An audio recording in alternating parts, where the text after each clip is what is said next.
बच्चों आज हमें एक्सरसाइज 10.1 के क्वेश्चन नंबर सी सॉल्व करना है। आइए देखते हैं क्वेश्चन नंबर 6 हमसे क्या चाह रहा है। Without using the Pythagoras theorem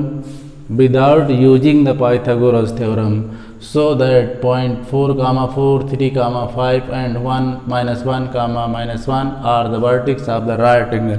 मतलब उन्होंने हमको 3 वर्टिक्स दिए हैं और उन 3 वर्टिक्स को बताया है ये एक ट्रायंगल के वर्टिक्स हैं और जो ट्रायंगल आपको दिया जा रहा है वो राइट ट्रायंगल होगा। इस बात को हमें प्रूव करके देना है। तो बच्चों अब हमें जानना होगा राइट ट्रायंगल की क्या कंडीशन होती है। राइट ट्रायंगल में 1 एंगल उसका 90 डिग्री का होता है, तो 90 डिग्री तो होना ही है, बाकी 2 एंगल बचते हैं उनका सम भी 90 डिग्री होगा। ये कंडीशन थी। लेकिन अब आप कहेंगे कि जिसके लिए हमें मना किया गया है वो कौन सी पाइथागोरस थ्योरम है। तो बच्चों उसमें राइट एंगल में क्या होता है, हाइपोटेनस का स्क्वायर 1 साइड होता है, बेस और परपेंडिकुलर के स्क्वायर का सम 1 साइड होता है और दोनों साइड इक्वल होते हैं। तो इस तरह से अब हम उसके बारे में नहीं पढ़े तो बेटर है, क्योंकि हमको उसको यूज नहीं करना। तो आइए देखिए हमें कोऑर्डिनेट पता है, उन कोऑर्डिनेट की मदद से हम इस क्वेश्चन का सलूशन कैसे कर सकते हैं।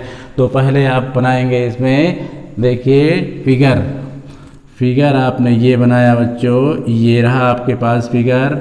शो करिए x डैश y डैश, यहाँ पॉइंट है 1 2 3 4 5, 1 2 3 4 5 और भी शो करना चाहे कर दें 1 2 3 4 5, 1 2 3 4 5। अब बच्चों ये पॉजिटिव होंगे 1 2 3 4 5, ये भी पॉजिटिव होंगे 1 2 3 4 5, ये निगेटिव होंगे -1 -2 -3 -4 -5, ये भी आपके क्या होंगे, ये भी निगेटिव होंगे तो -1 और -2 -3 -4 -5। लेकिन बच्चों आपको जो मेन काम है आपका 4, 4 को शो करना है।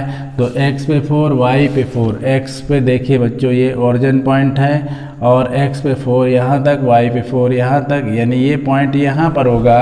इसका नाम आप क्या रख सकते हैं, चलिए a करते हैं और इसके कोऑर्डिनेट 4, 4 हो गए।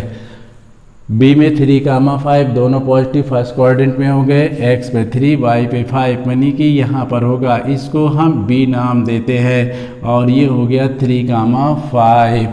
अब इसके बाद आपके पास है -1, -1 दोनों नेगेटिव थर्ड क्वाड्रेंट में पहुंचा, यानी कि ये पॉइंट यहाँ होगा। अब बच्चों इनकी ज़रूरत नहीं है, आप इसको रेस कर सकते हैं, यहीं से आपका आंसर होगा। तो यहाँ पर आपने लिया -1, -1, इसको आपने C सेट कर दिया। अब बच्चों इनको ज्वाइन कर दीजिए, आपके पास ट्रायंगल बन गया। तो देखिए बच्चों हमें राइट ट्रायंगल प्रूव करना है। तो राइट ट्रायंगल के लिए हमारे पास अब एक कोऑर्डिनेट में ही फार्मूला बनता है। अगर हमको स्लोपों की मल्टीप्लाई, 2 स्लोपों की मल्टीप्लाई -1 मिल जाती है, मतलब 2 स्लोप हो और उनकी मल्टीप्लाई -1 है, तो वो राइट ट्रायंगल हो सकता है।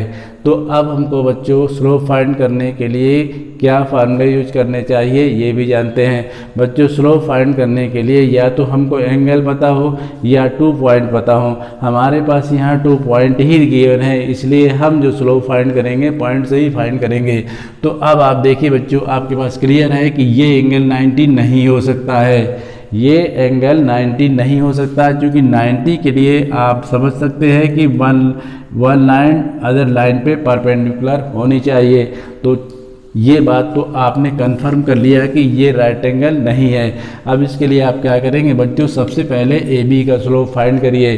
तो यहाँ नोट करते हैं, इससे सलूशन आपके पास आ रहा है slope of AB। Formula use करते हैं y2 - y1 डिवाइड में x2 - x1। अब बच्चों इसमें हमने x1 y1 किसको लेट कर लिया, किसी को लेट कर लीजिए, इसको x2 y2 लेट करते हैं तो 4 माइनस 5 डिवाइड में बच्चों 4 माइनस 3, इसका सलूशन -1/1 यानी कि -1। तो ए बी का सलूशन आपने कर लिया, इसका स्लोप आया -1। अब इसको हम क्या करते हैं बच्चों, स्लोप ऑफ ए बी, और इसको लेट कर लेते हैं क्या, m1। अब आप फाइंड करेंगे slope of B C. Slope of A C find करिए बच्चों, slope of A C, slope of A C को m2 शो करिए और फार्मूला फिर वही यूज करिए, y2 माइनस y1 डिवाइड में x2 माइनस x1। आप बच्चों इसमें किसी को लेट कर लीजिए, जैसे ये x2 y2 हो जाएंगे तो माइनस का 1 और माइनस का कितने हो गए 4, डिवाइड में -1 और माइनस के 4, और इस तरह से -5 डिवाइड -5 कैंसिल हो गए, आंसर आया 1। तो देखो अब बच्चों इनकी मल्टीप्लाई -1 मिलने वाली है, इसका मतलब है AC और BC परपेंडिकुलर है। फिर भी स्लोप फाइंड कर लेते हैं किसका, थर्ड लाइन का स्लोप होगा क्या, स्लोप ऑफ होगा BC। स्लोप ऑफ BC को m3 से शो करते हैं, फार्मूला वही यूज करते हैं। आप देखिए फार्मूला आपके पास आ चुका है। अब इसमें ये है आपके पास h2y2, तो -5 डिवाइड में -1 और इधर कितना हुआ -3, सलूशन आया माइनस का कितना बच्चों, -6 डिवाइड में -4, माइनस कैंसिल 3/2, ये रहा आंसर। आप देखिए बच्चों इसकी मल्टीप्लाई तो कभी -1 नहीं होगी क्योंकि इनमें नंबर नहीं है, तो ये तो हो नहीं सकता स्लोप यूज में। तो अब आप इनमें लीजिए, तो हम इसमें स्लोप लेते हैं m1 इंटू m2 और इसका सलूशन होगा -1 इंटू 1 इजिकल टू -1। इनके स्लोप की मल्टीप्लाई -1 आ चुकी है, इसका मतलब ये हुआ ए बी परपेंडिकुलर किसके हो गया बच्चों, AC के। प्रूफ।